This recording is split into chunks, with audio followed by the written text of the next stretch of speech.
Je suis dans un dilemme parce que je devrais, Yoann, m'abonner à OnlyFans pour le travail. OK. Imagine. J'étais en train de préparer le podcast, puis là, comme tu sais, il y a énormément de Québécois qui se battent cette fin de semaine. Puis là, je voulais dire aux gens qui nous écoutent comment faire pour syntoniser, regarder les combats des Québécois à travers le monde cette fin de semaine.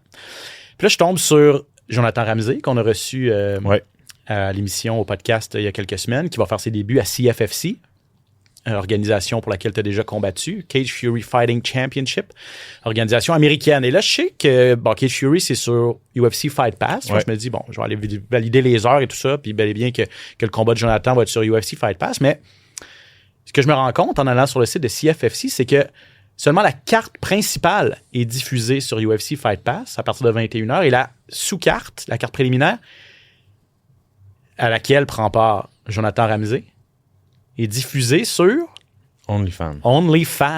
Wow. Une plateforme reconnue, bien sûr, comme tu le sais. Seulement sur OnlyFans. Exact. Exclusivité OnlyFans. Wow. Gratuitement, ce que j'ai compris. Je t'ai allé explorer un petit peu parce que je ne suis pas un spécialiste de la plateforme. Je le disais qu'il est reconnu un peu plus pour pas des créateurs de contenu osés, disons ça comme ça. Mais il semblerait qu'on peut se créer un compte et puis directement sur le OnlyFans de CFFC, on peut voir la carte principale. Il y a des lutteurs sur OnlyFans aussi. Il y a des lutteurs sur OnlyFans. Oui, mais qu'est-ce qu'ils font sur OnlyFans? C'est du contenu que ce que tu oses pas dire. Est-ce qu'on t'entend, Phil? Oui. OK, on t'entend. Ça, c'est notre technicien, Phil. Okay. C'est la première fois que ça, il nous surprend. Oui, il fallait bien qu'on parle d'OnlyFans pour que Phil embarque dans le show. OK, oui. T'en avais parlé avec des combattantes. Oui, des lutteuses. Des lutteuses, pardon. Oui, même des combattantes québécoises. Des lutteurs, je m'en douterais pas. Là. Il y en a pour tous les goûts, effectivement.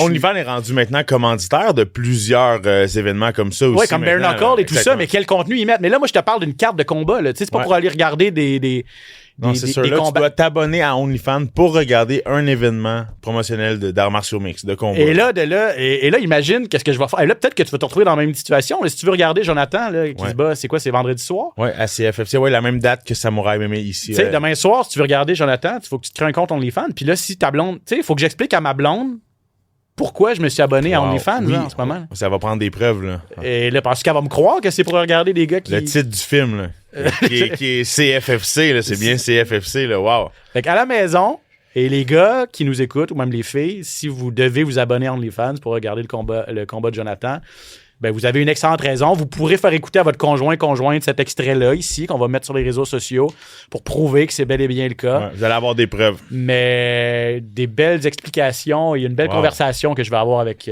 ma blonde dans les prochaines heures. C'est quand même intriguant, là.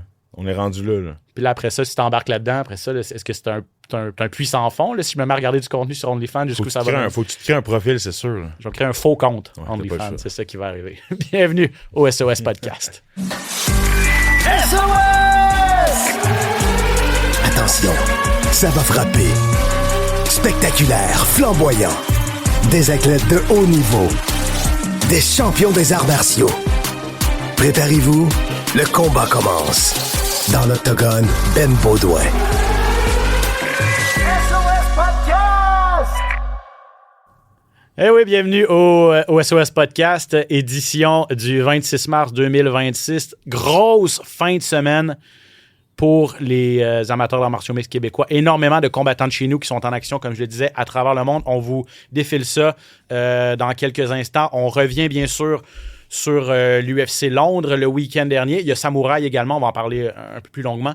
Alex Morgan, qui va être en finale de Samouraï, va se joindre à nous au courant de l'émission. On va être en mesure de parler au Chessmaster. Donc, UFC Londres, on met la table pour l'UFC Seattle, alors qu'Israël Adesanya fera son retour. Il va affronter Joe Pyfer. Et des actualités, comme d'habitude, pour terminer. Il n'y a pas juste toi qui es acteur, tu le sais. Est-ce que Georges Saint-Pierre va jouer son propre rôle? Parce qu'on va faire un film sur sa vie. J'espère que oui. Moi, j'espère qu'on va lui donner la chance de... J'espère qu'on va lui donner la chance de jouer son propre rôle. Ah ouais, ça rendrait, de rendre ça le plus réaliste possible, puis de rendre ça peut-être style plus, sans faire un film documentaire, tu sais, qui pourrait, je sais pas, mais regarde, sinon j'ai bien hâte de voir qui va être choisi. C'est ça pour aussi. jouer ce rôle-là. Là. Exactement. Là, moi, j'ai des idées en tête, là, mais bref, je sais pas ouais? si sont bonnes. Vas-y donc, vite, On comme parlera ça. de mon... Ben, j'ai pensé à Pierre-Luc Funk, OK. mais il faudrait qu'il se prenne caille au gym un Il petit faudrait peu. qu'il C'est tout un acteur. qu'il se mette Mais- dans son rôle. Il faudrait qu'il fasse. Non, mais tu sais, il y a des acteurs hollywoodiens là, Ouais. qui, pour faire des rôles, là, des fois, réussissent à faire des films de super-héros, disons, Ok. là, font des Ouais. séances intenses au gym. Là. Pierre-Luc Funk pourrait faire ça. Honnêtement, c'est un de nos meilleurs acteurs. Je pense qu'il a le bon âge. Il peut jouer autant un jeune Georges Saint-Pierre qu'un Georges plus loin dans sa carrière. Bref, Ça serait intéressant. tu sais, puis je fais des blagues. Là, ce sera probablement. Ben, en tout cas, parce qu'on sait même pas si ça va être un film québécois, américain, international. Tu sais, ça va D'où être ça sort? ça va être canadien, tout ça. Mais bref, on apprenait ça cette semaine. On en parle un petit peu plus longuement à la fin de l'émission. OK. Johan, on va défiler, si tu le veux bien, les combattants québécois qui sont en action cette semaine. À commencer, bien sûr, par Samouraï MMA. Ça, c'est demain, donc vendredi, le 27 mars. 11 combats à l'affiche. En fait, 10 combats à l'affiche, parce qu'il y en a quelques-uns qui ont été annulés. 2 combats pour la ceinture qui sont tombés à l'eau, notamment celui entre Mehdi Zaidvan et TJ Laramie. Ça, c'est quand même décevant. C'est un combat, 2 gros lutteurs, combattants de Canadiens, là, Laramie qui est ontarien, puis Zaidvan qui est du Tristar, ça aurait été bon. Là. Ça aurait été excellent, spécialement du côté de Mehdi. Pourquoi? Parce que Mehdi est en pleine ascension en ce moment. Tous les yeux sont rivés vers lui. A fait des gros combats. Était un des favoris de la foule. S'entraînait au Tristar. Malheureusement, là, il est parti. Il est rendu à Toronto. A changé d'équipe. Zaidvan, OK? Ouais, Ah oui. n'est plus au Tristar, à Montréal. N'est plus situé à Montréal. Ne s'entraîne plus là. On sait que TJ Laramie est venu faire un petit tour récemment. Il est resté peut-être un 10 jours à Montréal. C'est 2 combattants qui se ressemblent énormément. Une bonne boxe puis une lutte. Je pense que sont de renommée mondiale, ces gars-là. C'est des gars qui peuvent rivaliser avec n'importe qui dans le monde au niveau de la lutte. TJ Laramie qui a fait ses pas à l'UFC, qui est un vétéran, qui est pas mal un des meilleurs combattants qu'on a en ce moment ici au Canada, a affronté le Mehdi qui lui veut monter tous les échelons. Donc oui, c'était un combat qui était très intéressant. Exactement. Donc malheureusement, ça n'aura pas lieu. Puis ce n'est peut-être que partie remise. C'est On le souhaite, ouais. C'est Laramie qui s'est blessé. On va voir Alex Morgan tantôt. C'est lui qui est en finale. Il va affronter Diogo Sotero. Donc à Laval, au Colisée. Il y a également plein de Québécois là, sur cette carte-là. Mike Jones, Maxime Côté, Olivier Poisson. Tu vas être dans le coin de... Ouais, je serai pas dans le coin, mais je vais travailler avec Maxime Okay. durant sa préparation. Je tiens à souligner là, que Alex Morgan, dans ses débuts, avait passé le KO à TJ Laramie dans l'organisation C'est vrai? TKO dans le temps. Donc, notre chess master là, qui roule sa bosse depuis longtemps puis qui est encore actif, qui va se battre vendredi soir là, à Samouraï. Très hâte de lui parler tantôt. On passe à samedi matin, donc 9h. Levez-vous tôt pour regarder UAE Warriors. Oui. C'est disponible sur UFC Fight Pass. Samouraï également, disponible sur UFC Fight Pass, il faut le mentionner, en français et en anglais. Donc la carte de vendredi soir au Colisée. Samedi matin, Xavier Alaoui contre Rani Sadeh à Abu Dhabi, donc à UAE Warriors, qui défend Xavier, qui défend son titre des poids coqs. Ouais, Xavier qui défend son titre. Xavier qui est un vétéran, qui s'est battu dans les meilleures organisations, qui est un leader du Tristar. C'est comme j'ai déjà mentionné, je pense que j'en ai parlé au dernier podcast la dernière fois, la semaine passée. C'est un peu le grand frère de Tommy Morrison. C'est un peu comme un des plus grands pionniers du Tristar avec Ayman Zabi, avec Lee Louis, qui était supposé de se battre. Lui aussi, Louis Sanoudakis, qui était supposé de combattre vendredi à Samouraï. Donc vraiment, moi, Xavier Louis, là, j'ai extrêmement hâte de le voir combattre. Surtout qu'il n'y a pas eu un très gros camp d'entraînement. Il y a eu un bon camp d'entraînement, mais il n'y a pas eu un long camp d'entraînement. Mais je pense que qu'il va être rayonnant encore une fois. Là. Donc 9h, le début de la carte. Xavier, c'est le dernier combat principal. Ça devrait être autour de midi, 13h peut-être, heure du Québec. Yanni Hazard contre Alexander Krutchik. Ça, c'est à Unified MMA 68. Il y a également JP Provo, exactement. JP Provo du Tristar sur cette carte-là. Donc ça, c'est à Edmonton. Ouais, à Edmonton. 2 combattants du Tristar qui sont partis à l'extérieur combattre à Unified MMA, l'organisation dans laquelle j'ai combattu il n'y a pas si longtemps aussi. Donc c'est le fun de voir que tu sais ils sont un peu moins mis sous les lumières, sous les radars, mais c'est des combattants qui sont très bons, qui sont peut-être pas très expérimentés si je ne m'abuse, là, 1 ou 2 combats professionnels, pas plus que ça. Donc, l'attention est pas mise vers eux, mais c'est des combattants qui sont dans le Tristar depuis vraiment longtemps. Puis pour que le coach en chef Firas et que les autres coachs laissent ces combattants-là aller combattre à l'extérieur dans des organisations comme Unified MMA, c'est que c'est des combattants en qui ils ont vraiment confiance. Ça va coûter 5$ pour regarder ça directement sur le site de Unified Plus. C'est ce que j'ai fait quand j'ai voulu regarder ton combat. C'est super abordable puis ça fonctionne super bien. Unified Plus, samedi soir également, je le disais, Jonathan Ramsey, il affronte Manny Morales, les prelims sur OnlyFans. Ouais. Jonathan qui a déménagé en Floride, qu'en entraînement complet à ATT, hâte de voir qu'est-ce qu'il va faire à son premier combat en sol américain également. Ouais, puis on le sait, Jonathan Ramsey, c'est un combattant qui est très intense, qui est très émotif, qui est très impliqué. Pour avoir bâti la compagnie qu'il avait avant en étant un combattant professionnel, ça prend quelqu'un d'assez intense, là, a tout laissé ça de côté, est rendu à temps plein dans l'entraînement, dans la nutrition, s'entraîne matin, midi, soir avec les gars d'American Top Team. On le voit, il semble s'entraîner fort, donc j'ai vraiment hâte de voir cette version-là de Jonathan. Tommy Morrison quitte également le Québec, s'en va en Alabama contre un gars qui s'appelle Gene Tejeda. C'est un Équatorien, sauf erreur. L'organisation Island Fight à Mobile, en Alabama, samedi soir. J'ai pas la confirmation à 100%, mais ce que je voyais sur Internet, c'est que les cartes précédentes de cette organisation-là, Island Fight, c'est disponible sur YouTube gratuitement. Donc, on va espérer que celle-là également disponible sur YouTube. Samedi soir, il y a congestion là, avec CFFC, avec également cette organisation de Tommy Morrison. J'ai hâte de voir. C'est un vétéran, un gars qui a une fiche perdante. Ouais. On le sait, Tommy Morrison, écoutez, Tommy Morrison a fait ses preuves. Là. Il est 10-0. Là. Il y a plus à dire. Là. Il est 10-0, il a vu l'adversité, il s'est fait toucher, il est revenu, il a fait des combinaisons spectaculaires, il a passé proche de faire des soumissions, des KO, il a 10 combats, il n'y a aucune défaite, il a fait un finish là-dedans. C'est un technicien. Je pense qu'en fin de semaine, on va voir le premier gros KO de Tommy Morrison ou la première grosse soumission. Un beau finish. Il est rendu là. Je lui souhaite tout le succès du monde. Vous l'aurez entendu ici en premier. Et en conclusion, bien sûr, Frédéric Duprat contre Ethan Goss à PFL Pittsburgh. Ça, c'est disponible sur DAZN. Également, samedi soir, le 28, Frédéric qui était à l'émission la semaine passée pour mettre la table pour ce combat-là. Vous pourrez aller, si vous voulez réentendre son entrevue, si vous n'avez pas eu la chance de syntoniser le podcast, c'est disponible sur toutes les plateformes. Frédéric Duprat contre Ethan Goss. Londres en Angleterre, c'était une carte de l'UFC cette fin de semaine, ce samedi, durant la journée. Carte sur papier qui était intéressante. Il y a eu des hauts, il y a eu quelques bas également. J'ai adoré la finale. Un bon combat technique en finale entre Movsar Evloev, Lerone Murphy. Un peu surpris du résultat.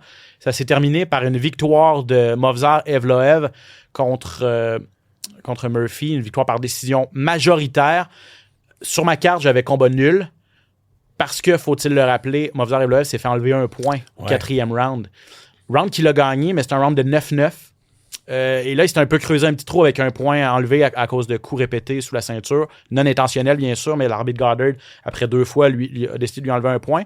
Je sais pas comment toi t'as vu ça. Moi, j'avais 47-47. À mes yeux, il a gagné 3 rounds sur 5, mais avec ce point-là, il a gagné 3 des 5 rounds, mais avec ce point-là, sur ma carte, ça arrivait à un combat nul.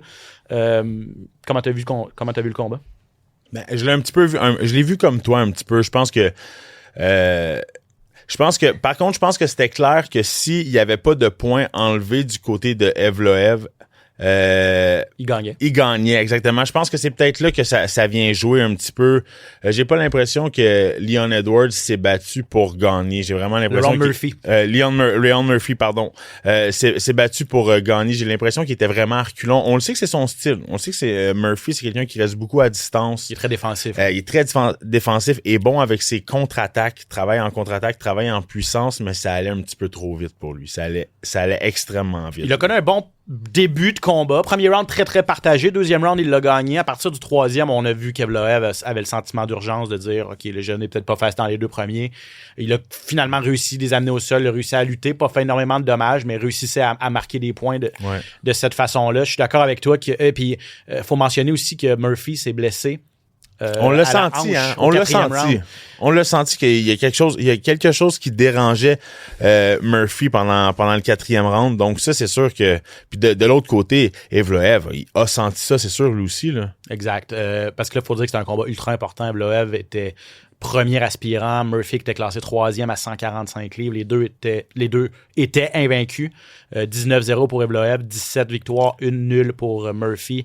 C'est un combat éliminatoire. Là. Ouais. Et là, on peut pas vraiment, après cette victoire-là de Movsar Evloev, on peut pas ne pas le mettre en combat de championnat contre Alexander Volkanovski. Non, exactement. Puis de l'autre côté, Lerone Murphy, ça fait mal en ce moment parce que on a tellement eu de belles victoires, on a tellement gagné de combats importants dans les derniers temps avec le gros chaos qu'on a fait. Là, perdre un combat comme ça contre Movsar Evloev, ça fait mal. Donc, ça fait mal. Donc, mais c'est sûr que du côté d'Evloev, écoute, c'est une opportunité en or d'aller affronter Volkanovski. Puis savez-vous quoi? Je trouve que c'est un beau combat. C'est un combat qui va être intéressant. Ouais, je suis d'accord aussi. Ça va être très technique, ça aussi. Ça va être extrêmement technique parce qu'on sait que Volkanovski là, tire encore son épingle du jeu avec les dernières performances qu'il a fait contre Lopez. Puis on sait, Lopez est en pleine ascension avec le chaos qu'il a fait contre Silva récemment. Donc, il est encore là. Volkanovski qui l'a déclassé Lopez. Là. Exactement. Donc, à voir quand aura lieu ce combat. Mais grosse victoire de Movsar Evloev. Maintenant, 20-0 dans sa carrière quand même et 10-0 à l'UFC. Donc, championnat du monde. Fort probablement qu'il l'attend. Avant de faire le restant de la carte et des combats qui ont retenu l'attention. Il est là. On va aller retrouver le chessmaster Alex Morgan qui se bat demain soir du côté du Colisée de Laval. Alex, tu nous entends bien? Je vous entends super bien, les gars. Excellent. Écoute, merci d'être là aujourd'hui parce que c'est pas toujours évident de donner des entrevues comme ça. C'était l'épreuve de la pesée pour toi ce matin. On le voit même dans ton visage, là, honnêtement. Comment ça se passe? Comment ça a été le processus? Bon, t'en es pas à ton premier rodéo, là, mais comment tu te sens, Alex, là, à un peu plus de 24 heures du combat? 25e combat pro, la routine, comme on dit. Non, je me sens super bien. J'ai été super bien suivi justement par Luigi, notre nutritionniste. Fait que comme la coupe de poids s'est vraiment bien passée, c'est jamais facile, mais on trouve tout le temps le moyen de faire le poids. Puis c'est ça, en 25 combats, j'ai jamais manqué le poids. Puis je me sens bien, je me sens prêt. J'ai commencé à refueler. Puis là, c'est ça, ma face, elle va regonfler d'ici demain. Là, j'ai l'air un petit peu squelettique. J'aime pas ça me voir comme ça, mais écoute, ça fait partie de la game. Puis c'est ça, c'est la première fois que je me bats en 2 ans à mon poids à 145 livres, vraiment. Fait que ça s'est bien fait. C'est pour ça que j'ai cette face-là aujourd'hui. Mais c'est ça. Je me sens prêt puis j'ai bien hâte. Comment tu vois ça, Alex? Tu t'attendais pas nécessairement à être la tête d'affiche de ce gala-là. Par contre, tu l'as été souvent là, depuis les années que tu es là. J'ai l'impression que c'est un cadeau que la vie te donne encore. Bon, un combat d'annulé, let's go. Alex Morgan en main event, il est là, il est sur la carte, on le prend. Comment tu vois ça? Est-ce que ça te met un petit peu de pression de plus? Comment tu vois? Est-ce que tu es content d'être le main event? Comment tu vois ça, toi? Écoute, main event, pas main event, ça reste le même combat. Si je suis content, certainement que je suis content parce que justement, mais c'est dans mon coin, le gars-là, il est à Laval. J'ai vendu pour 50 000 $ de billets en tout. Fait que j'ai vraiment la beaucoup de monde va qui vont venir me supporter. La foule sera présente, probablement ma plus grosse foule depuis le Centre Bell en 2018.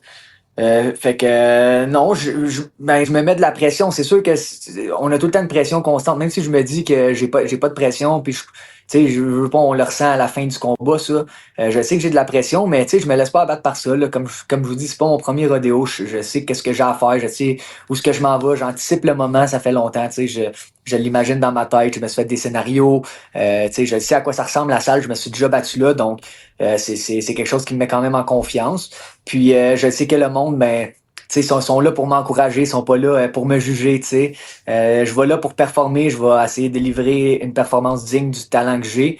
Puis c'est tout ce que j'espère, tu sais. Je regarde, j'espère pas nécessairement une victoire par KO, une victoire. Tu sais, je regarde pas plus loin que le combat en tant que tel. Je veux juste être en mesure de performer à la hauteur de mon talent, puis d'être capable de mettre en pratique qu'est-ce que j'ai travaillé tout le long de mon camp d'entraînement.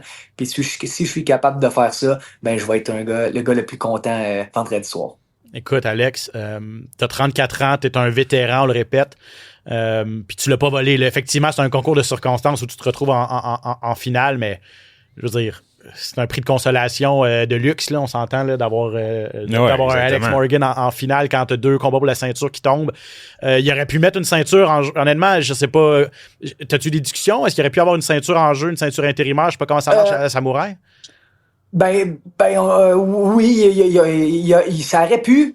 Mais tu sais, c'est pas mon objectif, pour être honnête, là, la ceinture. C'est vraiment pas mon objectif. Tu l'as déjà eu, là. Tu l'as déjà détenu, cette ceinture. J'en ai déjà eu. J'ai été champion.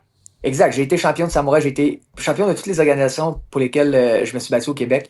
Puis c'est plus mon objectif d'être champion. Je veux juste être capable de performer. Tu sais, une ceinture, ça me met juste un petit peu plus de pression. Ouais. C'est 5 rounds, c'est plus d'entraînement. Puis tu sais, comme tu l'as dit, j'ai 34 ans. Mais non seulement j'ai 34 ans, mais je fais pas juste ça dans la vie non plus. Tu sais, j'ai mon gym, j'ai beaucoup de choses à m'occuper. Donc tu sais, c'est de mettre le double d'entraînement.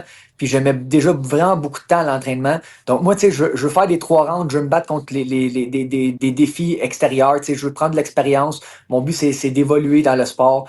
Puis c'est vraiment juste ça que je recherche. Tu sais, je veux me battre contre des gars d'ailleurs. Puis me tester moi-même. Tu sais, je le fais pour moi. Je regarde. Tu sais, des fois les gars ils disent, Alex, tu veux-tu aller au UFC, tu veux-tu ici. Tu sais, oui, on a tout le but principal de vouloir monter et tout, mais c'est même plus mon objectif principal, dans le sens que mon objectif principal, moi, c'est juste de performer et d'être capable de me dire, bon, Alex, si tu t'es battu, comme tu es capable de le faire, puis comme le monde qui te connaisse savent que tu es capable de faire, puis je le sais que si je suis capable de performer à ce niveau-là, ben les opportunités vont se présenter à moi. Fait que tu sais, je me suis enlevé beaucoup de pression à ce niveau-là. Puis j'ai du fun à le faire, tu sais, j'ai du fun à m'entraîner, j'ai du fun à pouvoir performer devant mon monde. Oui, je suis nerveux, mais j'ai hâte à ce moment-là, j'ai hâte d'être dans la cage. Je pense à ça tout le temps. J'en ai de la difficulté à dormir, mais comme je te dis, j'anticipe le moment. Puis quand je vais arriver là demain, je vais me sentir à ma place, je vais me sentir prêt, puis j'espère être capable de performer à la hauteur de mon talent. C'est vraiment ça, mon objectif demain. Moi, je trouve que, moi, je te dis, là, Alex, là, j'admire ta sagesse puis je te le dis, puis je te le répète quand même souvent quand je te le dis, l'expérience que tu as acquis, tu sais, ça paraît que ça fait partie de ta vie, t'es bien là-dedans, t'es calme là-dedans, t'es serein là-dedans. Comme tu dis, t'as un gym, tu t'entraînes fort, tu coaches, on s'y va à Fight Quest en fin de semaine passée. Puis tu sais, moi, rapidement, une petite anecdote comme ça, mon dernier combat, mon avant-dernier combat à Gatineau, j'étais dans la même chambre que Alex, puis on s'entraînait, puis on faisait des pads ensemble, puis on était les 2 derniers qui restaient, puis Alex était tellement heureux, puis motivé, puis expressif, puis il faisait des pads, puis il bougeait pas, puis il arrêtait pas, puis il frappait, puis il me regardait, puis il disait on s'en va gagner ça, puis là je dirais pas tout ce qu'il me disait, mais moi il me primait bien raide, puis j'ai tellement adoré ton énergie, bro, puis tu sais j'avais beaucoup de respect pour toi, mais depuis ce temps-là je suis comme wow, c'était légendaire, man. Un vrai de vrai. Ouais. Hein? Merci, j'apprécie ces mots-là, Yohan. Alex, tu veux te tester, là. J'ai l'impression qu'en fin de semaine, c'est un bon test là, pour toi. Sotero, vous avez à peu près la même fiche. Là. Je pense qu'il y a une défaite de plus que toi. J'essaie de retrouver dans mes notes. Là. Il est 16-7. Toi, t'es 17-7. Est-ce que c'est ça? Exactement. OK, exact. C'est ça. T'as seulement une victoire de plus que lui, mais le gars, il a 14 finishes en 16 victoires. Je veux dire, c'est un gars de 30 ans, d'un super bon gym au Brésil, Chute Box. Ça, c'est Wanderlei Silva, c'est Anderson Silva, c'est Shogun Rua. Tu sais, je veux dire, c'est légendaire comme gym, là. C'est l'équivalent. Tu sais, c'est Tristar contre Chute Box, là, un petit peu. Ouais, c'est ça. C'est qui Sotero? Puis c'est un bon test pour Alex Morgan, je pense. Oui, c'est un bon test. Le gars, il est pas à prendre à la légère, il a vraiment pas. Je me suis entraîné très fort pour ce gars-là. C'est un gars. Il était 6 pieds 1 quand j'ai appris que je me battais contre. Il est pas même plus grand que moi, finalement, quand on regarde ça. C'est un gaucher. C'est un gars qui aime échanger debout, qui a une black belt en jiu-jitsu. Donc, c'est un combattant qui est complet. Puis c'est un combattant qui est gaucher aussi. Donc ça a été un peu d'ajustement au niveau du debout, parce que ça faisait longtemps que je m'étais pas battu contre un gaucher. Mais tu sais, on a regardé ses tapes, on a regardé tout. Tu sais, je pense que j'ai tous les outils nécessaires pour être capable de battre ce gars-là. Puis tu sais, je veux dire, je me suis battu contre des adversaires très dangereux dans différentes places, des plus gros, des meilleurs au sol, des meilleurs debout. Je veux dire, je m'attends à tout, mais je serais surpris qu'il m'amène quelque chose que je n'ai jamais vu. Fait que je pense que tu sais, on m'appelle le chess master, c'est pas pour rien. Je pense que dans un moment, je vais être capable de trouver la faille, puis d'aller chercher, d'aller capitaliser là-dessus. Je pense que il va être surpris de qu'est-ce que je suis capable d'y apporter. Tu sais, souvent le monde ils savent, ok, Morgan il a une bonne droite, il y a ci, mais tu sais, quand je la donne dans un combat, puis le gars il apprend la première fois, ça change le rythme du combat. Puis je le sais que comme tu sais, là, je m'en vais là avec le couteau entre les dents. Je m'en vais là devant ma foule. Puis comme je le laisserai pas, ce gars-là, venir me battre devant mon monde facilement comme ça. Donc, tu sais, je suis prêt à la guerre avec. Puis genre, je le sais que j'ai tous les outils pour battre ce gars-là, même si c'est un combattant dangereux, que je le répète, que c'est un gros test pour moi. Puis tu sais, il arrivera ce qui arrivera au bout du compte, là, tu sais. Mais je vais vraiment là pour... Tu sais, c'est du MMA, tout peut arriver, tu sais. Moi, je pense que je suis meilleur que lui, il pense qu'il est meilleur que moi. Puis tu sais, personnellement, je pense que je vais battre ce gars-là, là. Puis est-ce que tu vois ça aller d'une certaine façon? Est-ce que tu vois le combat se terminer d'une certaine façon? Est-ce que tu penses pas que ça va aller au sol? Ça veut dire que tu penses que ça va rester debout puis que vous allez échanger un petit peu plus en striking? Je l'espère, j'aimerais ça, tu sais, mais on sait jamais, tu sais, ça se peut qu'il décide de shooter, ça se peut qu'il me surprenne, qu'il m'amène au sol, qu'on ait des scrambles de lutte, je m'attends à tout, tu sais, fait que je me suis préparé en conséquence de tout. J'ai fait tout mon cardio comme un malade, j'ai fait beaucoup de striking, mais j'ai fait aussi beaucoup de sol, j'ai mélangé, j'ai fait, non seulement au TriStar, on fait des intervalles de boussole, autant que j'ai fait ça dans les pads, tu sais, j'avais un gars qui il me shootait pendant mes rounds de pads et tout, donc, tu sais, comme mon cardio, il est spick and span. Je suis vraiment en très bonne shape. Puis, comme je vous dis, je sais pas où ça va aller. Tu sais, des fois, ça arrive que je pense que le gars va vouloir échanger avec moi tout le long. Puis, on se met à s'échanger. Puis, le gars, finalement, il a pas aimé ça, manger des coups, whatever. Il dit, il peut pas trop rester debout. Il essaie de shooter. Tu sais, ça l'arrive, ça, dans le combat, tu sais. Puis, ça se peut que ça soit moi qui mange un mauvais coup puis qui dise, OK, je vais essayer de l'amener à terre, tu sais. On sait jamais. Fait que je me suis préparé pour tout. Tu sais, je me suis préparé pour tout, mais comme, pour de vrai, dans ma tête, tu sais, puis c'est de la confiance, puis j'espère que ça va se passer comme ça, mais j'ai aucun doute que, genre, je vais dominer ce gars-là. J'ai vraiment aucun doute dans ma tête. Alex, le temps file avant de te laisser partir. Bon, moi, j'ai vu, tu sais, je décrivais ton dernier combat contre França. T'as été spectaculaire, honnêtement. Je suis pas sûr que j'ai vu un Alex Morgan... En tout cas, c'était dans tes meilleurs combats en carrière, à mon humble avis. Tu étais vraiment en pleine possession de tes moyens. Puis là, on le sait que tu t'entraînes tellement fort, tu coaches également. Je sais pas est-ce que tu penses l'expérience en train de compte, l'expérience de combattant que tu as, l'expérience de coach maintenant que tu développes, le fait que tu donnes autant d'énergie, que c'est ta vie, ton gym, est-ce que tu penses que tout ça mis ensemble, cet amalgame-là fait d'Alex Morgan un meilleur combattant qui, à 34 ans, connaît les meilleurs moments ou presque de sa carrière?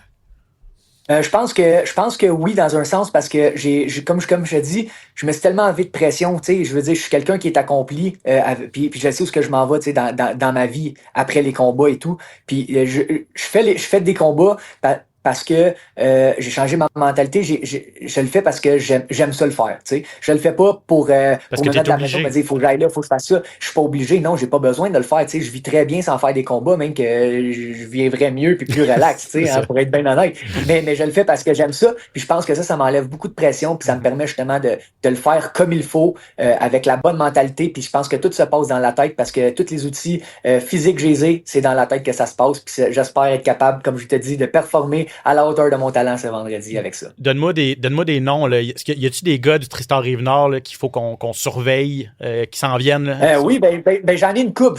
J'ai, tu sais, Vincent Nikiforov, il a perdu à Fight Quest, mais il a livré un excellent combat. C'est un Fight of the Night. Lui, il s'en vient. J'ai Félix Paquin qui va se battre pour la ceinture Fight Quest aussi. J'ai Jonathan Noumi aussi, qui a été champion Fight Quest. J'ai une coupe de gars qui s'en viennent. Tristan Gauthier aussi, qui est vrai. Tristan Gagné est vraiment bon, qui fait son retour aussi cet été. J'ai une couple d'amateurs solides qui éventuellement ils vont passer chez les pros, puis je vais passer le flambeau, puis je vais être là pour eux autres. Fait que je bâtis la relève en même temps d'ouvrir les portes pour eux autres. Tellement beau à entendre. Alex Morgan contre Diego Sotero, c'est demain soir à Samouraï. On va se voir là, mon chum. Merci énormément d'être passé au SOS Podcast. Tu es toujours le bienvenu. Puis on te souhaite la meilleure des chances demain, Alex. À demain, Alex. Merci à vous, les gars. Bye. Ciao. Alex Morgan, tu l'as bien mentionné. Quelle sagesse quand même. Hein? Sagesse d'un vétéran, c'est ça. Puis Qu'est-ce qu'il te dit dans le vestiaire, là? Ah, il était quelque chose, là, parce que moi, quand je suis... Il y a de l'air. Ah non, parce que c'est un paquet de nerfs, Alex Morgan. Tu fais juste en parler, puis tu le vois dans ses yeux, tu sais. Non, écoute. Il est craqué. Il est craqué, tu le vois, les yeux sont ronds, sont gros, puis tu sais, c'est quelqu'un qui a beaucoup d'énergie. Tu sais, je veux dire, il était prêt à s'asseoir, il ne s'assisait pas aucunement. Il marche, il court, il fait des pads et tout, puis là, il me regardait, puis il me disait, puis là, il frappait d'un pad, puis il me disait, on s'en va leur mettre ça dans les dents, mon Yohan, je te le dis, on s'en va. Puis là, tu sais, puis là, il en mettait, là, moi, j'étais plus relax, j'écoutais ma musique, j'étais comme, mais je le trouvais drôle, il me faisait rire. Fait que ça mettait de la joie dans le vestiaire. Ça détendait l'atmosphère. C'était important, ouais. Ouais. OK, on revient à l'UFC Londres. Et rapidement, 3 minutes pour faire le reste de la carte. Parce que je le dis, il y avait des bons moments, des moins bons. Luke Riley contre Michael Aswell, on a mis ça en demi-finale. Ouais. Riley, qui est un combattant anglais, coéquipier de Paddy Pimblett. Je pense que ça, deux combattants qui se ressemblent un petit peu. Ouais, mais c'est ça, 2 combattants qui n'ont pas beaucoup d'expérience, pas des gros noms, peut-être des bons espoirs et tout ça. On les met en demi-finale quand même, donc on les a placés. Beaucoup d'attentes. Puis ça a donné un bon combat. On a vu que Riley a du talent, tout ça, c'est lui qui a gagné, mais j'ai pas vu le prochain Conor McGregor ou le prochain je pense, Topuria, là, en tout cas. J'ai vraiment l'impression que l'UFC avait peut-être une certaine idée derrière ça, que c'était un combat qui était un peu sécure, 2 combattants qui se ressemblaient beaucoup, le combat allait sûrement rester debout. Ouais. C'était vraiment plus un combat de boxe. On savait que d'un côté, l'avantage... il y avait clairement un avantage dans le combat. Là. Clairement, il y en a un qui était meilleur que l'autre. Riley avait plus puissant, vraiment l'avantage. Là, Aswell qui faisait ce qu'il essayait, il travaillait fort, mais clairement, il suivait pas le rythme. Les deux, en fait, en tout cas, je suis pas si d'accord, mais les deux ont touché à peu près... Je regardais les stats même, les deux ont touché à peu près le même nombre de coups. Bon, avantage Riley, surtout au 3e round, mais premier, 2e round assez serré à ce niveau-là, mais juste l'impact des coups était clairement du côté de l'anglais. En fait. Oui, clairement, la force de frappe était du côté de l'anglais. Là. Fait que, bref, victoire de Luke Riley, il a 26 ans, il est 13-0, 2-0 à l'UFC, mais ça n'a pas été... Tu sais, j'étais pas sur le bout de mon siège ou j'étais pas debout dans mon salon à regarder ça. Là. Bref. C'était un bon combat, mais sans plus. Mais l'autre option à mettre en demi-finale, c'était Michael Venom Page contre Sam Patterson. Ouais. Puis ça, je pense qu'on n'a pas regretté notre choix de ne pas mettre ça en demi-finale parce que Venom Page, c'est un très bon combattant technique, MVP, mais c'était plate. C'était plate, puis c'était un peu ça, MVP. Hein, c'est qu'il... on parlait de LeBron Murphy qui est défensif, il ne fait pas beaucoup toucher. Venom Page, c'est ça. Il lance pas beaucoup, mais il se fait encore moins toucher. Là. C'était que ces 2 combattants qui se ressemblent énormément. Ouais. Venom Page d'un côté, puis Patterson de l'autre côté. Page, on le sait, c'était quelqu'un, il aime garder sa distance. De l'autre côté, on a Patterson qui est 6-3, je crois, qui adore garder sa distance aussi. Les deux sont en contre-attaque tout le temps, donc ça fait un combat super passif. C'est ça. Puis il n'y a pas eu beaucoup de frappes qui se sont lancées. Là. Non, exactement. Il y a eu, écoute, là, Venom Page, Michael Page, c'était 27 en 55 pour les coups significatifs. Il a lancé 55 coups. Il y en a la moitié qui ont touché la cible. Et puis pour Patterson, écoute ça, 64 coups lancés, seulement 12 qui ont touché la cible. Donc, c'est pas 2 gars qu'on va revoir dans un gros combat prochainement. Mais c'est le bon vieux MVP qui est allé chercher une 3e victoire. Oui, puis Patterson qui était sur une lancée de 4 victoires consécutives quand même. Là. Exact. Donc lui, ça fait mal. Puis tu sais, ça faut être 2 pour danser. Tu l'as bien expliqué. Les deux ont trop des styles similaires de contre-attaquants. Oui. Donc personne prenait vraiment... Personne ne s'engageait. Puis... Ivo Baragnieski s'est engagé. Ça n'a pas été trop long. Ça a duré 28 secondes contre Austin Lane. Combinaison droite-gauche, une droite par-dessus l'oreille, par-dessus la garde, directement sur la tempe, l'oreille. Ouais. La gauche qui est arrivée en pleine poire tout de suite après. Terminé ça. Tu vois, c'est un gars qui a besoin d'un seul coup de poing pour finir un combat, lui. Très mobile aussi, pas très gros. Il est pas grand. Hein? Pas très grand, pas très gros, mais très mobile, cogne très fort. De l'autre côté, Austin Lane, on va devoir commencer à ranger les gants, d'après moi, là, parce que ça fait plusieurs KO consécutifs qu'on mange comme ça. Effectivement, j'ai pas regardé, mais je sais qu'il a subi un gros KO à sa dernière, à sa dernière sortie aussi. 8-0, 6 KO, 2 soumissions, donc ratio de 100% pour le Polonais Baraniewski, qui a 2 KO très rapides à l'UFC, donc un gars surveillé à 205 livres, c'est un mi-lourd. Chez les moyens maintenant, CLD, Christian Leroy Duncan, qui a réussi à venir à bout du Corias Roman Dolidze. Ça a été un combat... Dolidze est frustré d'avoir perdu. Lui, dans sa tête, il pense qu'il a gagné. Honnêtement, non. Je suis entièrement d'accord avec la décision. Dolidze a réussi un peu de temps de contrôle au sol, mais pas fait beaucoup de dommages au sol. Les fois qu'il a réussi à amener ça au sol, notamment au premier ou au troisième round. Et puis quand c'était en combat debout, clairement, Leroy Duncan avait l'avantage. Leroy Duncan avait l'avantage, mais bon combat pour l'expérience pour Duncan. Parce que là, on rentre dans le top 10, on rentre dans le top 15 en fait. Puis on vient de battre quand même un combattant qui est très respectable.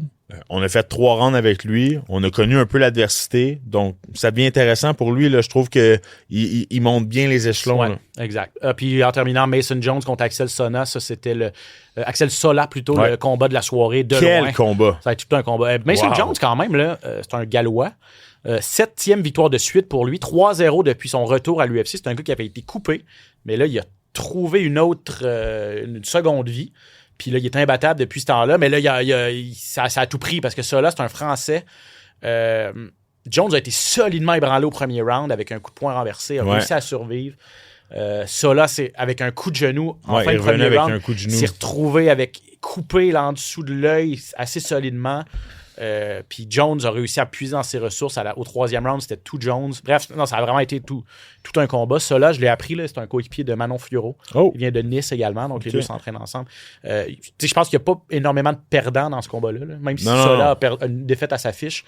Sa première, d'ailleurs, en carrière. Il était 11-0-1. Exactement. Toute une fiche 11-0. Là. C'est ça. Donc, il était 11-0-1. Là, il est 11-1 et 1.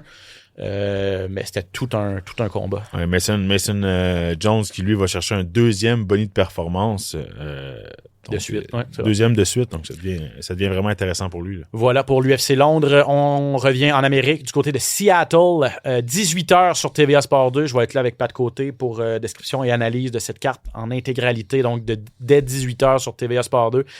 Israel Adesanya qui fait son retour, s'est pas battu depuis février dernier. Il affronte le gros cogneur de Philadelphie, Joe Pyfer. Quelle opportunité pour Pyfer. Hein? Je sais que tu l'aimes beaucoup. C'est tout un cogneur. Il est très bon en jiu-jitsu également. Il est classé 14e, puis on lui donne l'ancien grand champion Adesanya qui est encore classé 4e quand même, donc pourrait faire un bond géant dans les classements là, avec une victoire Pyfer. Oui, surtout que Adesanya n'est pas sur une bonne lancée. Là. A perdu ses derniers combats, s'est fait ébranler contre Imavov, a perdu par KO. Il a perdu par KO. Pyfer, qui lui est sur une belle lancée, cogne extrêmement dur. Ça va être intéressant de voir parce que Adesanya est très rapide. Il est très rapide sur ses pieds. C'est clairement qu'il ne devra pas engager avec Pyfer. Ça serait la pire idée d'engager avec Pyfer. Donc, on va avoir un Adesanya qui va longer la cage, qui va se déplacer, qui va bouger gaucher-droitier. On va avoir Pyfer dans le milieu de la cage qui va essayer de placer sa grosse main arrière. Techniquement, Adesanya devrait avoir l'avantage au niveau de l'expérience, au niveau de la mécanique derrière les tactiques de combat. Il y a beaucoup plus d'expérience au niveau du kickboxing, mais Pyfer frappe tellement fort. Ben, puis là, on se demande, en fait, si Adesanya, à 36 ans, est sur la pente descendante. Puis là, s'il devait subir un 2e KO de suite ou une 4e défaite de suite, par KO, par décision, on fait quoi avec t'appelles Adesanya? Est-ce que oui, il y a 3 défaites de suite. 2 fois en combat de championnat, relativement serré contre Dricus du Plessis et contre Sean Strickland. S'est pas fait déclasser, mais a perdu. Contre Imavov, KO qui a fait mal, a pris 1 an et plus de repos, revient après 14 mois, donc en fin de semaine. S'il devait subir une autre défaite, tu t'appelles Israel Adesanya, tu as été peut-être après Anderson Silva, le plus grand champion des poids moyens. Les plus grands, ouais. Puis là, clairement, il n'y a rien qui fonctionne. Avec 4 défaites de suite, est-ce que tu veux laisser ça comme héritage? Jusqu'à quand tu t'enlises? La question se pose. Là. On sait qu'Israël Adesanya a été très actif dans les dernières années avec l'UFC. Là, prend plus son temps de ses combats. Là, parce que tu viens de le mentionner, là, a pris une grosse pause. Peut-être que ça va lui faire du bien de revenir, tu sais. Mais lui, il dit qu'il est un homme nouveau, puis il avait besoin de ça, de se ressourcer, puis de retrouver une motivation et tout ça. C'est possible, parce que faire 5 rounds avec Duplessis puis faire 5 rounds avec Strickland, ça doit être exigeant. Surtout quand tu es un spécialiste du combat debout puis que tu te fais travailler en lutte, en clinch, contre la cage, au sol. C'est pas évident. Et lui et Kamaru Usman ont été à la même époque les champions les plus actifs, clairement. Oui, ils ont vu les 2 époques, ces champions-là. Ils ont vu les 2 époques. La vieille époque puis la nouvelle époque. Ils ont vagué sur ces 2 époques-là. Là. Exact. Donc oui, il a été ultra actif en très peu de temps. Là, en fin de carrière, prend un peu plus son temps. Mais bref, j'espère que Adesanya Adesanya va pas ternir trop son image. Je lui souhaite pas de malheur, mais c'est un combat tellement dangereux pour lui, honnêtement. C'est un combat. Je suis surpris qu'il ait accepté ça. Ben, c'est un combat dangereux pour Adesanya, mais c'est un combat intéressant d'une certaine façon. Adesanya gagne ça contre Pyfer, solidifie sa place dans le top 5, montre qu'il est encore il aurait pu accepter là, je vais aller chercher les classements. Il aurait pu accepter un combat moins dangereux, moins risqué contre un gars mieux classé. Mais on peut aller voir c'est quoi en bas de Joe Pyfer, exemple, voir qui sont les combattants qui sont classés en bas du 14e, parce que... Ouais, c'est ça. Ben, il y en a un officiellement à l'UFC, là, c'est des top 15. Mais mettons, techniquement parlant, là, ça nous amène à Roman Dolidze. Dolidze ne voudra jamais se battre contre Adesanya. Il s'est battu en fin de semaine. Le Costa. Tu sais, moi, je vois un Paulo Costa, ils se sont déjà affrontés. Ouais. Paulo Costa, je pense pas qu'il voudrait réaffronter Adesanya après la dernière performance qu'il a donnée. C'est Jared Cannonier, ça aurait été un rematch. Un Grégory Rodriguez, qui est dangereux aussi. Oui. Mais Joe Pyfer, c'est dangereux, mais c'est pas un technicien, Joe Pyfer. Là. C'est une grosse main droite. C'est une grosse main droite. C'est beaucoup plus prenable que, je sais pas, qu'un Rodriguez là, qui vient de passer un gros KO en ce moment, qui est sur une bonne lancée, qui est très grand, très gros, qui debout semble trouver un peu plus ses repères. Je dis ça comme ça, là, mais je pense que c'est un choix qui est prenable pour Adesanya. Intéressant. En tout cas, pour Pyfer, lui, il est conscient de son opportunité parce que là, il sait qu'il ferait son entrée dans le top 5 là, avec une victoire. Il est 6-1 à l'UFC. Je le disais, 9 KO, 4 soumissions, un gars complet quand même. Et je lui ai demandé, lorsque je lui ai parlé cette semaine, est-ce qu'il se met à rêver à un championnat, surtout s'il réussit à l'emporter cette fin de semaine. Donc, voici sa réponse. Est-ce que Joe Pyfer rêve de championnat présentement? Before, yes, absolutely. But, nope. I just, whatever comes, and I'll be ready for it. You know what I mean? I'm just going to take it, whatever the UFC offers. And, I think they'll make the right decision. It's going to be on my performance. If I get a finish, I'll definitely be in the top 5. If I get a decision, I'll be in the top 10. And then I might need 1 or 2 more with a decision. I might need 1 more with a finish, or I might get the opportunity just off the finish. We'll see. I do think that Imavov is next after Strickland and Chimaev fight. So I think either way, maybe I wait for that. I don't know. But I got to get a finish. So we'll worry about that after Saturday. I got one of the toughest fights of my life ahead of me and biggest names ahead of me. So it's cliche, it's corny, whatever you want to call it. But yeah, I'm not looking past Saturday because you don't plan for the future that hasn't come. Donc, belle maturité, Johan, pour lui. Il dit, avant, je me serais pris à rêver. Mais là, non, je veux pas. De toute façon, c'est hors de mon contrôle. Je suis content qu'il ait dit Imavov est le prochain sur la liste. On sait que Sean Strickland et Khamzat Chimaev vont s'affronter à l'UFC 328 pour le titre. Imavov fait longtemps qu'il attend son titre. Là. Puis on lui avait promis un combat de championnat après sa victoire contre ce même Adesanya en février dernier. Il lui a passé le KO. Il attend depuis ce temps-là. Il est allé battre Caio Borralho depuis. Je pense qu'Imavov, le français, mérite sa chance. Pyfer, évidemment, aide sa cause avec une grosse performance en fin de semaine, mais il le sait. Il y a congestion au sommet. T'as Duplessis, il est encore là, il veut revenir. On l'a dit, on a vu Strickland contre Chimaev, le champion en fin de semaine. Il y a Brendan Allen qui est sur une belle séquence également. Donc, c'est ça. J'admire. Souvent, t'entends les gars, oui, on doit me donner un combat de championnat, mais lui, il le sait là, que ça va être comme ça que ça fonctionne. Non, il sait, puis je pense qu'il se rend compte dans quel bassin de combattants il est. Là. Il le mentionne. Et il va rentrer dans la cour des grands. C'est dans la cour des grands, exactement. Il sait que c'est le plus gros test qu'il a devant lui à Adesanya, puis que par la suite, pas qu'il n'est pas pressé de faire le tour, mais il y a des gros noms, là, Borralho, on l'a mentionné, Imavov, par la suite, Allen, Strickland, Duplessis, donc Chimaev, donc il y a du monde. Là. Exactement. Alexa Grasso contre Macy Barber, combat important en demi-finale. Grasso, oui, ancienne championne classée 3e, Macy Barber 5e. On est chez les poids mouches, c'est un combat revanche. Grasso avait remporté le premier, c'était en 2021. Par contre, Barber est en ascension présentement, alors que Grasso, on sent qu'elle se cherche un petit peu. Oui, c'est ça exactement. Barber qui est sur 7 wins consécutifs. Depuis qu'elle a perdu contre Grasso, elle a gagné tous ses combats. Elle a vraiment explosé. Elle va de mieux en mieux. Puis, c'est 2 combattantes qui se ressemblent quand même un petit peu, je trouve. Deux combattants qui ont quand même des bonnes mains, qui ont un petit gabarit, qui sont très dynamiques, qui avancent beaucoup, qui reculent pas beaucoup. Les deux ont un bon jiu-jitsu brésilien, ont pas peur d'aller au sol aussi. J'ai hâte de voir parce que moi, pour ma part, j'ai Alexa Grasso favorite dans ce combat-là. Mais même si on sait que Barber est sur une très belle lancée.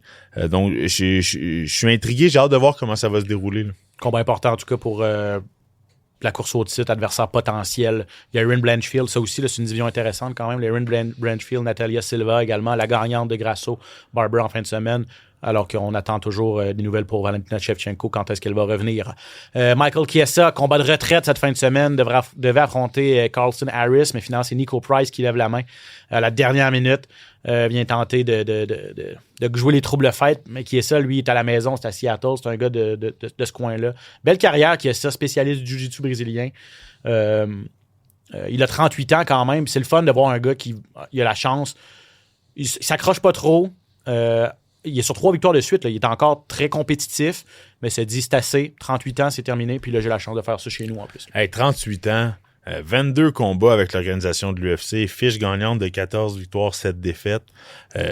C'est quand même intéressant. Je veux dire, là, tu as l'opportunité d'aller te battre à la maison en plus. Puis, je veux pas être méchant, puis je lance pas de rush à personne, mais quoi de mieux que Nico Price pour terminer ta carrière tu sais qu'il va à la maison. Il est là pour se battre, a subi plusieurs KO dans ses dernières performances aussi, n'est peut-être plus le Nico Price qu'il était. Je pense que c'est un beau combat de retraite pour Michael Chiesa. Exactement. Ancien champion de Ultimate Fighter en 2012, c'était contre Al Iaquinta.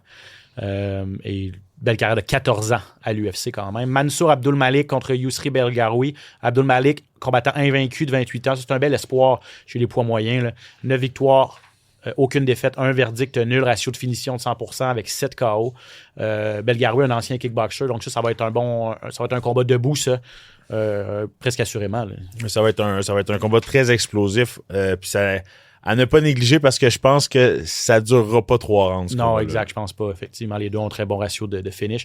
Un mot sur le combattant canadien Kyle Nelson qui, lentement mais sûrement, sans tambour ni trompette, fait pas de vague, mais est invaincu. Une seule défaite à ses 6 derniers quand même. Là. 4 victoires, une défaite, un verdict nul. C'est un gars qui est passé des 145 livres aux 155 livres en cadre de sa 2e victoire de suite chez les légers. Bref, McKinney, un combattant explosif.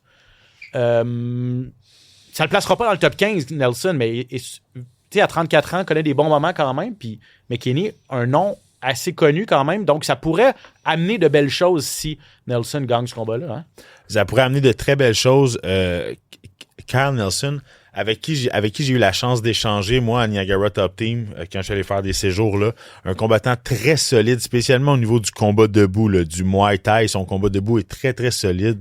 Comme tu viens de le mentionner, le 5-1 à ses 6 derniers combats, c'est une chance en or pour lui parce que McKinney, c'est une belle opportunité. C'est un combattant qui est très explosif, qui va commencer très, très fort. 21 de ses 24 combats ont pas dépassé le premier round. Donc, tu sais, c'est quelqu'un qu'on sait qui va être très dangereux au premier round. Par contre, par la suite, c'est plus le même combattant du tout. De l'autre côté, Kyle Nelson qui est très durable. Lui peut aller jusqu'au 3e puis continue d'aller à la guerre. Donc, je pense que ça va se jouer là. Va-t-il être capable de laisser passer la tempête de McKinney? Je pense que ça va se jouer dans cette clé-là. Là. Écoutons-le à ce sujet, Kyle Nelson, parce que il affronte carrément un combattant kamikaze là, en Terrence McKinney. That first round, he's going to be coming with everything he's got, whether, he likes to throw a lot of wild shots, knees, kicks, and sometimes he likes to wrestle real hard right off the start. So he's going to be coming 100%. But I know my defense, like my shell standing, my submission defense, I'm very confident in all that stuff. So I'm not too worried about him finishing me in the first round. It'll just be whether or not I can time and land my own shots in his craziness as he's coming forward, or if it's going to be kind of weathering the storm and then start to pick my shots and take over at the end of the first, beginning of the second. Donc voilà, on est conscient de l'adversaire devant nous. L'autre Canadien sur la carte, c'est Lance Gibson Jr., deuxième combat à l'UFC pour lui.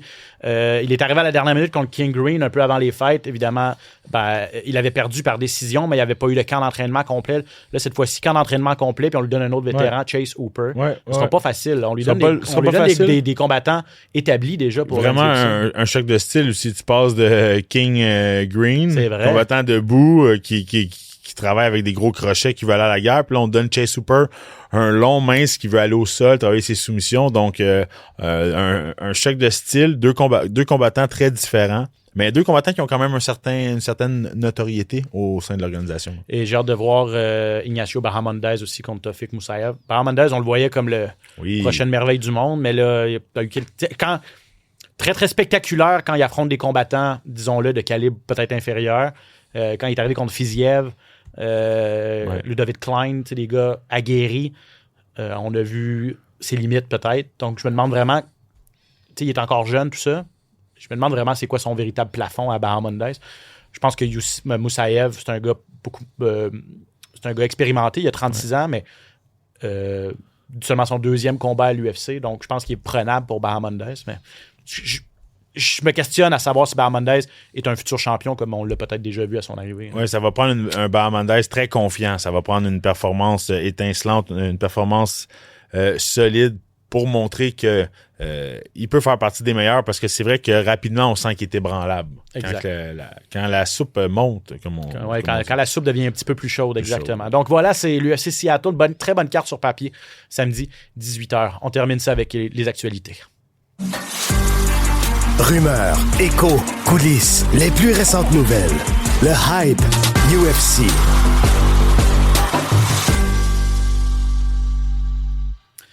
Oui, voilà. On va parler de ce film sur Georges Saint-Pierre dans une seconde. Avant, bien sûr.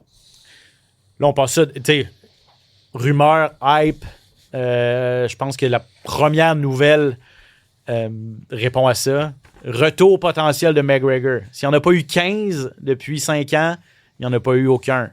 Est-ce que cette fois-là, c'est vrai ou pas? On pensait la Maison-Blanche, là, on se dit non, ça ne sera pas la Maison-Blanche, ça va peut-être être pour le mois de juillet. Lui, il a fait une longue publication. Ça y est, c'est signé, je reviens. J'ai de la misère à m'exciter pour ça parce que comme on s'est tellement excité par le passé, puis là, on ne sait plus ce qui arrive. Je sais pas, toi. J'ai de la misère à m'exciter moi aussi, puis je vais le croire quand ça va arriver, quand il va avoir vraiment. Ouais, ça va être concret, là. Puis non seulement annoncé, mais on a déjà annoncé son retour, puis il s'est blessé. Complètement. Juste avant, donc on va le croire quand il va. Quand il va avoir des conférences de presse, quand il va avoir du mouvement, quand il va vraiment avoir peut-être des face-à-face, un nom l'autre bord, un nom l'autre côté, tu sais. Par contre, une chose est sûre, je pense qu'on va le revoir. Moi, je pense qu'on va revoir Conor McGregor. On va le revoir se battre en MMA. Quand, je ne le sais pas. Contre qui, je ne sais pas non plus. Mais je pense qu'on en parle trop pour que ça floppe. Puis est-ce que tu penses que l'UFC a besoin de Conor McGregor? Je pense que l'UFC se doit peut-être d'aller... Oui, parce qu'on voit beaucoup de... On voit d'autres organisations qui commencent à prendre place. On voit des gros noms qui sont en tête d'affiche. Je pense qu'un Conor McGregor peut vraiment venir... Parce qu'on sait que l'UFC vraiment a le monopole. Mais ça prend des têtes d'affiche. Oui, tu fais référence à cette carte, bien sûr, mais tu entends peut-être Ronda Rousey et Gina Carano. Il y a Francis Ngannou en sous-carte. On a annoncé Nate Diaz contre Mike Perry également. Puis là, on a annoncé toute la sous-carte. Et là, surprise, notre amie québécoise, Jade Masson-Wang, qui se retrouve en sous-carte. Ça va être son premier combat d'arts martiaux mixtes depuis 2020, depuis qu'elle a perdu contre Jamie Lynn Hort, une fille qui est rendue à l'UFC aujourd'hui. Jade s'est réorientée vers la boxe. On l'a reçue, elle s'est battue à Bare Knuckle, elle a gagné il n'y a pas très longtemps. Mais là, on lui a demandé et elle a accepté d'être en sous-carte de Rousey Carano. C'est sur Netflix. Quelle opportunité pour elle, quand même. C'est une super opportunité pour elle, clairement. J'ai hâte de voir...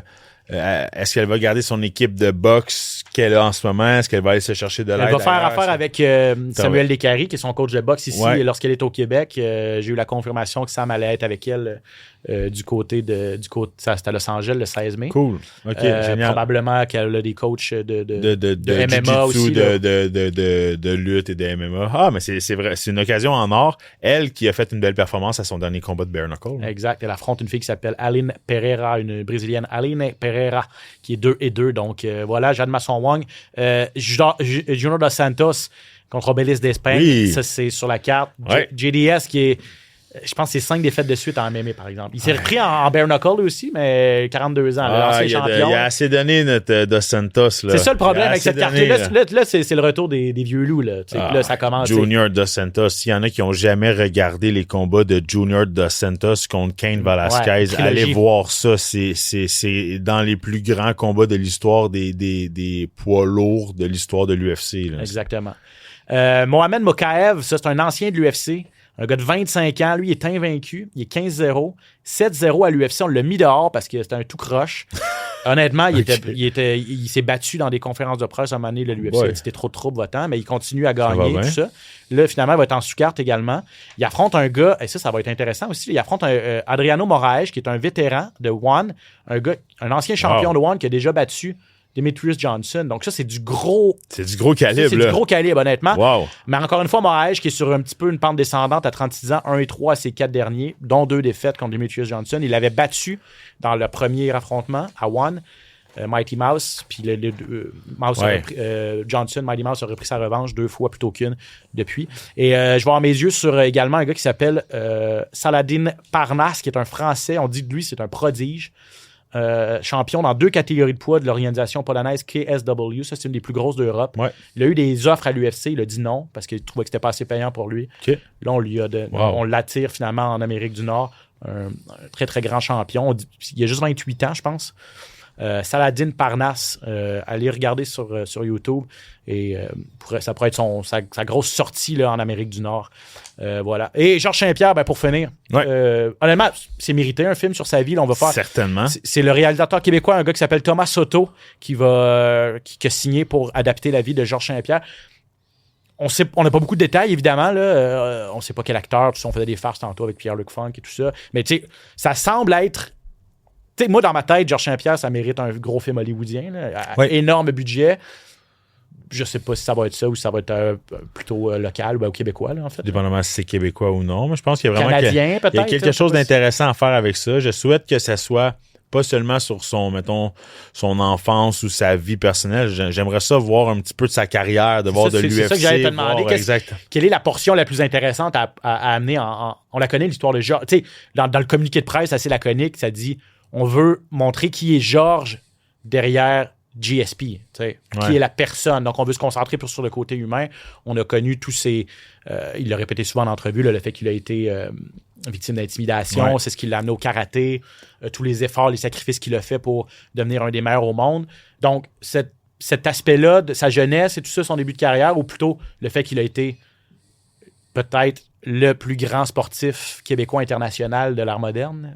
Toi, tu aimerais ça voir cette portion-là? Oui. Ben, moi, j'aurais aimé voir un global de sa vie, de son enfance, son adolescence, sa montée jusque dans les arts martiaux, un petit peu de sa carrière à l'UFC, son après-carrière. Son après-carrière. Oui, un peu de son après-carrière, parce qu'on le sait que il a essayé plusieurs choses, donc je pense que ça aurait été intéressant de voir tout ça, parce qu'il est tellement impliqué encore.